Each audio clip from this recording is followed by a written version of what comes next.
কিছু মানুষ আছে, এদের কাছ থেকে তোমাকে সবসময় সরে থাকতে হবে। যেমন এক, বিপদে পাশে ছিল না এমন মানুষ, কারণ তারা সুবিধাবাদী। আর দুই, উপকার করে যারা খোঁটা দেয়, তোমাকে উপকার করবে আজকে, কিন্তু কালকের পরিস্থিতি তোমাকে খোঁটা দেবে। তিন হচ্ছে তোমার সফলতা দেখে যারা হিংসা করে, যারা তোমাকে মানসিক আঘাত করে, এদের কাছ থেকে তো তুমি 100 হাত দূরে থাকবে, এটাই দরকার।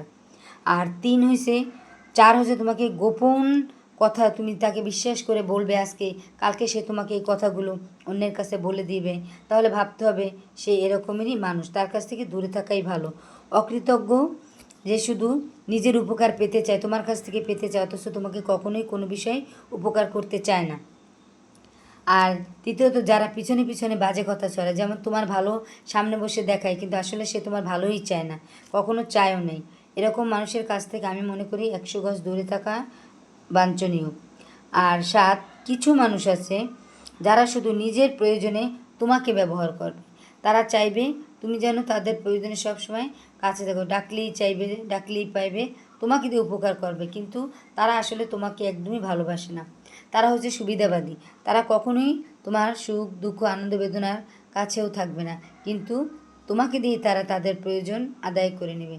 এজন্যই আমি বলবো যে যেখানে তোমার সম্মান নেই, যেখানে তোমার মানে মানুষের কাছ থেকে তোমাকে ভালোবাসা পাওয়ার কোনো যোগ্য থাকে না, সেখানে তুমি যাবে না, নিজেকে সবসময় আড়াল করে রাখবে। কারণ মানুষ ডাকলেই যদি তুমি চলে যাও, তাহলে তুমি তাদের কাছ থেকে হেয় হয়ে গেলে, তারা আসলেই তোমাকে কখনোই মন থেকে ভালোবাসবে না, এটা তুমি নিজেও বুঝতে পারো। তাই তোমার সবচেয়ে উচিত হবে তুমি ওদের কাছ থেকে 100 হাত দূরে থাকবে, তাহলে দেখবে একটা সময় তুমি নিজে অনেক ভালো থাকবে। কারণ নিজের ভালো নাকি পাগলেও বোঝে। এই জন্য তোমাকে সবসময় নিজের মতো করে থাকতে হবে, চলতে হবে, নিজের মুড মতো চলতে হবে। কেউ ডাকলেই তুমি চলে যাবে না, কারণ এতে তোমার মান সম্মান কিছুই থাকবে না। এতে তুমি দিনের পর দিন অবহেলা পাবে, অনাদর পাবে, অনাস্তিক পাবে। কারণ মানুষের জীবনে যখন তোমার সফলতা আসবে, তখন সেই সফলতা ধরেই তারাই আবার তোমাকে কটু কথা বলবে। আমরা জানতাম যে তুমি এটা করবা, এটা পারবা, এটা হবে, তখন দেখবে তোমার অন্যরকম প্রশংসা করবে। তাই আমি বলবো, এই 7 ধরনের মানুষের কাছ থেকে তুমি শুধু নয়, সমস্ত মানুষকে এই রকমের মানুষের কাছ থেকে নিজেকে আড়াল করে রাখা উচিত বলে আমি মনে করি। কারণ এরা সমাজেরও শত্রু, এরা তোমার যেমন গোপন শত্রু, সমাজেরও তেমন শত্রু।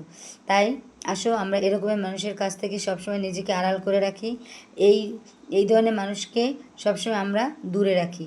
তো সবাই ভালো থেকো। আজকে আমার এই ভিডিওটা কেমন লাগছে তোমরা যদি পারো কমেন্টে জানিও।